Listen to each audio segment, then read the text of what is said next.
Hello everyone, I am Dr. Vivek Mahajan. I am an interventional cardiologist at Kalyan Fortis and Mulund Fortis. So I shall be talking about what do we do when you have a heart attack. So before we go on to that, let us understand what is a heart attack. So many a times because of our faulty lifestyles, genetic factors and many other factors like lack of exercise, diet problems, a person develops blockages in his heart arteries. So these blockages in the heart arteries can sometimes suddenly burst or rupture, leading to expression of the cholesterol or lipid matter into the bloodstream. This can lead to a sudden clotting of the blood in the arteries of the heart. This can lead to a total cut-off because of the clotting process. There can be a total cut-off in the blood supply to the heart. This leads to death of the muscles of the heart which is supplied by these blood arteries. This leads to a heart attack. Now, heart attack is an urgent situation and it needs an urgent timely intervention.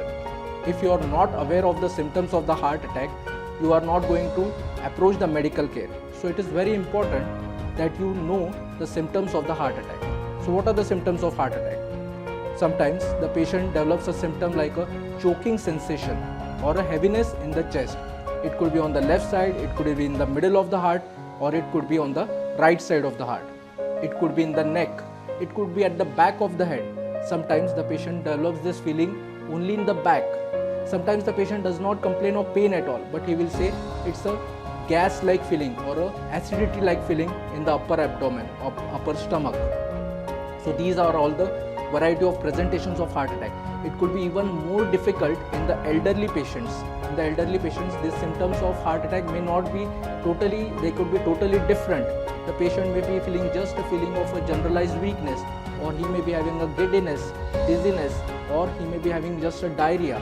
So you have to be very suspicious about this heart attack because time is very important.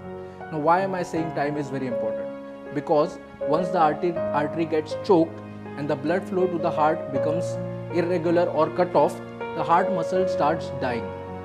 And within 12 hours of the choking of the heart artery, the death of the heart muscle of that area where the blood supply is cut off is complete and the heart muscle is completely damaged, the heart is completely damaged. This could leave the patient with a weak heart and the patient may develop heart failure. The symptoms of heart failure, the patient has to suffer heart failure his entire life. This could be weakness, this could be a low blood pressure, this could be a breathlessness or even a minimal activity. So it is very important for us to prevent the development of heart failure and to treat the heart arteries which are blocked in an urgent manner so that the blood flow to the heart muscles can be re-established and the damage can be prevented. So how do we do that? First, you have to recognize the symptoms that we have already seen, and once you suspect that you are having a heart attack, you have to immediately reach a hospital or a facility where an ECG can be done. Once a ECG is done, it should be read by a well-qualified physician or a cardiologist, and they can make a diagnosis of the heart attack just by reading a ECG or on the ECG. Once you have diagnosed the heart attack, you have to rush to a hospital where there are two kinds of facilities. Either you have to have a facility where a blood thinner injection can be given and the clots can be dissolved, or even better, you can rush to a hospital, a big hospital where there can be a angioplasty like procedure where we can surgically open the choked arteries immediately and provide relief to the heart. So what is the blood thinner injection? Once the patient reaches the hospital, within 30 minutes, you have to deliver an injection which can open the heart arteries. The clot in the arteries can be opened, clot can be dissolved.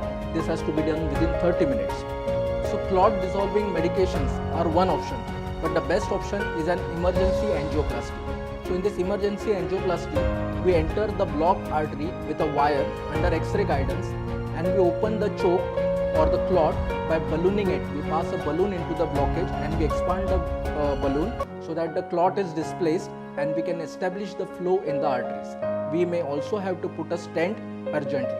This all has to be done within 90 minutes of the patient presenting to the hospital.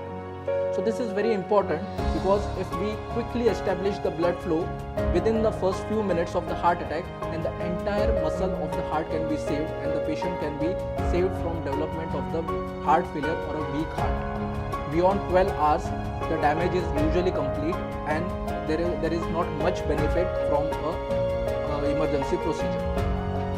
Furthermore, it is important because 50% of the deaths that occur in the heart attack occur within the first hour, even before the patient reaches the hospital. So if you have a patient who is having a heart attack and he suddenly collapses at home or in a out of hospital scenario, the only thing that the patient can be saved here is by a technique called as the CPR, that is cardiopulmonary resuscitation.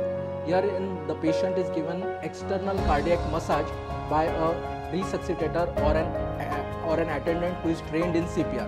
So it is very important that we learn CPR because such situation can arise anytime, anywhere, and to save our loved ones or people who are in distress, the knowledge of CPR is very important, and therefore social awareness about CPR is very important.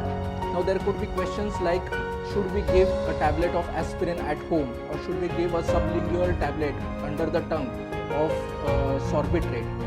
But that is not advisable. If you are already diagnosed as a case of heart disease and your doctor has advised these medications, then you could take it. But if you are not aware that you are having a heart attack, then without medical guidance or supervision, these tablets should not be taken. So by proper knowledge of the symptoms and proper knowledge of how to handle the situation, like getting a ECG urgently, rushing to a hospital where treatment of the heart attack can be done by blood clot dissolving medications or an emergency angioplasty, we can save the lives of a number of patients and prevent them from developing a weak heart and a poor future.